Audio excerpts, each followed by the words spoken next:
नमस्कार मित्रांनो, मी active education YouTube channel मध्ये आपले स्वागत करत आहे। आपणासाठी एक महत्त्वपूर्ण आनंदाच्या आणि दिलासादायक बातमीचे स्पष्टीकरण करत आहे। तर चला आपला जास्त वेळ न घेता आजच्या दिलासादायक बातमीचे स्पष्टीकरण करूया। आजची दिलासादायक बातमी आहे मित्रांनो, कर्मचाऱ्यांसाठी आनंदाची बातमी। डीए 60% महागाई भत्ता झाला। आता पगार किती वाढणार? फुल कॅल्क्युलेटर 2026 पहा, जाणून घ्या सविस्तर माहिती। या संदर्भामध्ये मित्रांनो, कर्मचाऱ्यांसाठी आनंदाची बातमी। महाराष्ट्र शासनाने महागाई भत्ता वाढवला। प्रश्न एकच आहे, आता पगार किती वाढणार? आणि या व्हिडिओमध्ये मी तुम्हाला एकदम सोप्या गणिताने हे सांगणार आहे, कोठेही स्किप करू नका। नमस्कार मित्रांनो, तुम्हा सर्वांचे पुन्हा एकदा माझ्या ऍक्टिव्ह एज्युकेशन यूट्यूब चॅनलवर पुन्हा एकदा खूप खूप मनापासून स्वागत आहे। आज आपण बघणार आहोत महाराष्ट्र राज्य सरकारी कर्मचारी आणि पेन्शनधारकांच्या पगाराचे अपडेट।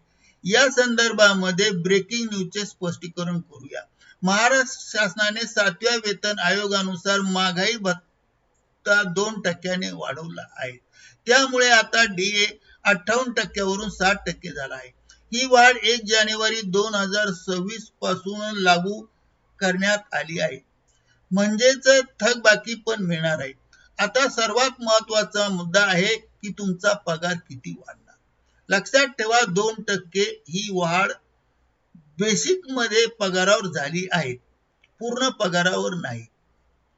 फक्त मूलभूत पगार, बेसिक सॅलरी, मूळ पगारावर वाढ झाली। त्यासाठी काही उदाहरणे घेऊन मी स्पष्ट करतो आहे। उदाहरण क्रमांक 1, समजा तुमचा बेसिक 20,000 रुपये आहे आणि डीए 58% आहे। आता बरोबर 20,000 मूळ पगार, 58% बरोबर 11,600। आता तुम्हाला इथे गणित असं दिसून येईल, चूक दिसून येईल की याचा गुणाकार केला तर ही संख्या येत नाही। याचं कारण असं आहे की 20,000 गुणिला 58% भागीला 100 करावं लागतं आणि तेव्हा हा गुणाकार एवढा येतो। म्हणजे प्रत्येक ठिकाणी ज्या वेळेस टक्केवारीमध्ये टक्के काढतात, टक्के म्हणजे 100% आणि 100% भागावं लागतं। हे गणित विसरू नका, हे मुद्दाम मी गुपित ठेवलं आहे। नेक्स्ट, आता 60% डीए झाला तर 20,000 गुणिला 60% भागीला 100 बरोबर 12,000 रुपये। महिन्याला 400 रुपये वाढ। उदाहरण क्रमांक 2, बेसिक पगार 30,000 असेल तर 30,000 गुणिला 2% फक्त 2% कसा काढायचा, भागीला 100 बरोबर 600 रुपये। म्हणून येथे सूत्र असं आहे की बेसिक पगार गुणिला टक्केवारी भागीला 100 बरोबर येणारा मूळ पगार। उदाहरण क्रमांक 3 पहा, बेसिक पगार 40,000 असेल तर 40,000 गुणिला 2% भागीला 100 बरोबर 800 रुपये एवढी वाढ झाली आहे। उदाहरणार्थ बेसिक पगार 50 असेल तर 50,000 गुणिला 2% भागीला 100 बरोबर 1000 रुपये। मॅन्युअल फॉर्म्युला स्क्रीन आहे। मानवी बेसिक गुणिला 2% भागीला 100 बरोबर वाढीव पगार, भागीला 100 कधी लक्षात ठेवायचे।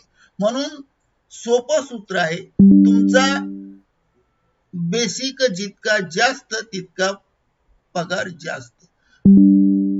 महत्वाचे मुद्दे लक्षात ठेवा, थकबाकी ही 1 जानेवारी 2026 पासून आहे। 2 जानेवारी ते आतापर्यंत फरक डीए एरियर तुम्हाला मिळेल। शासनाच्या 18 तारखेचा आदेश पहा, कालचा। हाती येणारा पगार डीए वाढ मधून नेट पगार तेवढा वाढत नाही, कारण तुमचा एकूण जो पगार होतो त्यातून एमपीए ची रक्कम वजा होते, इन्कम टॅक्स ची रक्कम वजा होते आणि GIS म्हणजे आणि इतर कपाती तुमच्या कर्जगिरीच्या घेतल्या असेल त्या वजा होऊन मिळणारा नेट पगार तुमच्या हातावर पडेल. आणि म्हणूनच आता तुमच्यासाठी महत्वाचा प्रश्न आहे, तुमचा बेसिक पगार किती आहे मला कॉमेंट करून सांगा. 25,000 आहे का, 30,000 आहे का, 35,000 आहे का, 40,000 आहे. तर मी तुम्हाला DA वाढीचा हिशोब करून सांगेल. आणि त्यासाठी माझा फोन नंबर लक्षात घ्या, 72 49 25 19 57. यावर मला फक्त तुम्ही बेसिक सांगा, फक्त बेसिक पगार, पूर्ण पगार नाही. मी तुम्हाला हिशोब करेन. आणि कोणालाही लागत असेल तर संपूर्ण पगाराचे कॅल्क्युलेशन आणि तक्ते एरियासह बनवून माझ्या देऊ शकतो मी. मित्रांनो, महाराष्ट्रातील सर्व कर्मचाऱ्यांना शिक्षण आणि पेन्शनरसाठी अर्थातच नवीन अपडेट ऍक्टिव्ह एज्युकेशन युट्यूब चॅनलला लाईक, शेअर आणि सबस्क्राईब करायला विसरू नका. बेल आयकॉन दाबायला विसरू नका, म्हणजे अपडेट सर्वात आधी तुमच्यापर्यंत पोहोचेल. व्हिडिओ आवडला असेल तर शेअर, लाईक आणि सबस्क्राईब करा. धन्यवाद. नवीन अपडेट सोबत पुन्हा भेटूया नवीन व्हिडिओ. तोपर्यंत जय महाराष्ट्र.